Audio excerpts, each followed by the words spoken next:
दोस्तों, हम सभी ने ग्रेट फिजिसिस्ट एल्बर्ट आइंस्टाइन के द्वारा बताए गए मास एनर्जी रिलेशन के बारे में जरूर सुना होगा और आपको ये भी पता होगा कि ये इक्वेशन मास और एनर्जी के बीच रिलेशन बताती है। यानी इस इक्वेशन E = mc² से हम मास को एनर्जी और एनर्जी को मास में कन्वर्ट कर सकते हैं। लेकिन शायद ही किसी को ये पता होगा कि इस इक्वेशन में c² का क्या रोल है।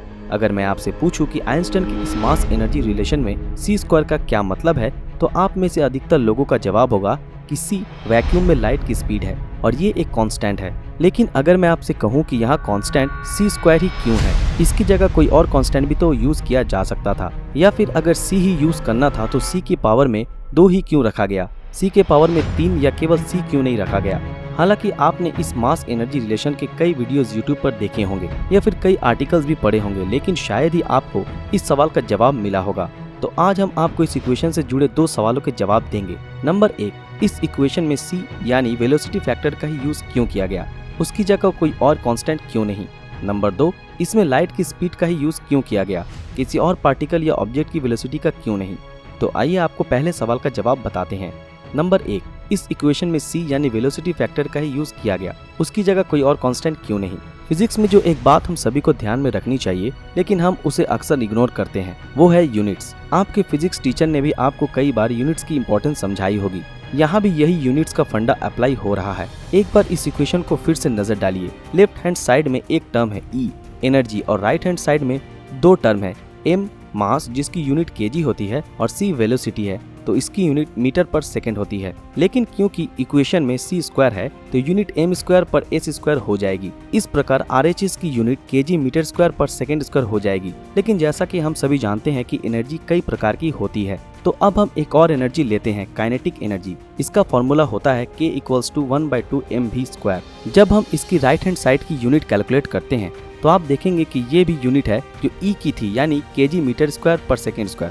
अब हम एक और एनर्जी लेते हैं जिसे पोटेंशियल एनर्जी कहते हैं। इसका फॉर्मूला होता है Pe = mgh। जहाँ पर m मास है तो उसकी यूनिट kg होगी, g acceleration due to gravity है जिसकी यूनिट मीटर पर सेकंड² होगी, और h ऑब्जेक्ट और अर्थ सरफेस के बीच की डिस्टेंस होती है जिसकी यूनिट मीटर होगी। तो पोटेंशियल एनर्जी की यूनिट भी kg मीटर² पर सेकंड² होगी। शायद अब आप समझ गए होंगे कि एनर्जी के लिए मास और वेलोसिटी के स्क्वायर का ही मल्टीप्लाई जरूरी होगा, तभी हम दोनों साइड में यूनिट्स मिला पाएंगे। अब बात करते हैं हमारे दूसरे सवाल की। नंबर 2, इसमें लाइट की स्पीड का ही यूज क्यों किया गया, किसी और पार्टिकल या ऑब्जेक्ट की वेलोसिटी का क्यों नहीं। असल में थ्योरी ऑफ रिलेटिविटी इस बात पर बेस्ड है, भले ही कोई ऑब्जर्वर कितनी भी स्पीड से मूव कर रहा हो, लेकिन वे सेम फिजिकल लॉज को ऑब्जर्व करेंगे, और जो एक स्पीड जो सभी ऑब्जर्वर को सेम दिखेगी वो है स्पीड ऑफ लाइट। तो आज हम आपको बताते हैं कि आखिर स्पीड ऑफ लाइट ही क्यों। असल में आइंस्टाइन ने हमें कई फॉर्मूले दिए, जैसे कि टाइम डायलेशन, लेंथ कॉन्ट्रैक्शन। इनमें से एक फॉर्मूला है रिलेटिविस्टिक मास, m = m0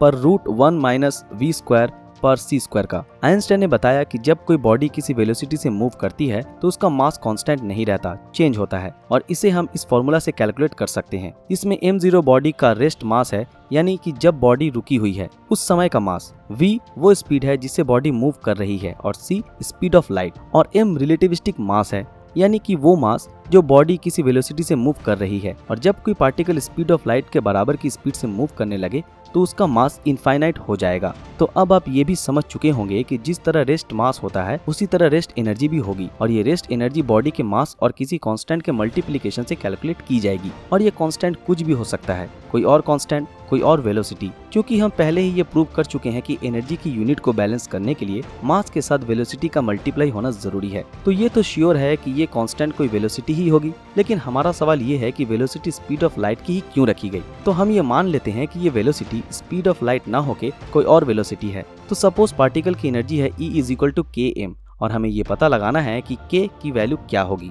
लेकिन थ्योरी ऑफ रिलेटिविटी के अनुसार टोटल एनर्जी y के प्रोपोर्शनल होगी, यानी E = y/km, और y = 1 पर √1 - v² पर c² होता है। इस v की स्मॉल वैल्यू होने पर टेलर सीरीज के एक्सपांशन से ओपन करके हम देखेंगे कि y = 1 + ½ v² पर c² हो जाएगा। y की जगह ये वैल्यू रखने पर आपको E = km + ½ km v² पर c² हो जाएगी। और अब इस इक्वेशन में आप देखेंगे कि k की जगह सिर्फ c² रखकर ही इस इक्वेशन की यूनिट को मेंटेन रखा जा सकता है। तो अब आप समझ गए होंगे कि आइंस्टाइन की इस इक्वेशन में c² का क्या रोल है। हमारी ये जानकारी आप लोगों को कैसी लगी हमें कमेंट में जरूर बताएं। अगर ये वीडियो आप लोगों को पसंद आया तो इस वीडियो को लाइक और ज्यादा से ज्यादा शेयर जरूर करें। अगर आप हमारे इस चैनल पर नए हैं तो हमारे चैनल को सब्सक्राइब करके बेल आइकन ऑन कर दें, और जिन लोगों ने हमारे फेसबुक पेज को फॉलो नहीं किया वो तुरंत फॉलो कर दें। तो फिर मिलते हैं आपके साथ अगली वीडियो में, तब तक के लिए अलविदा।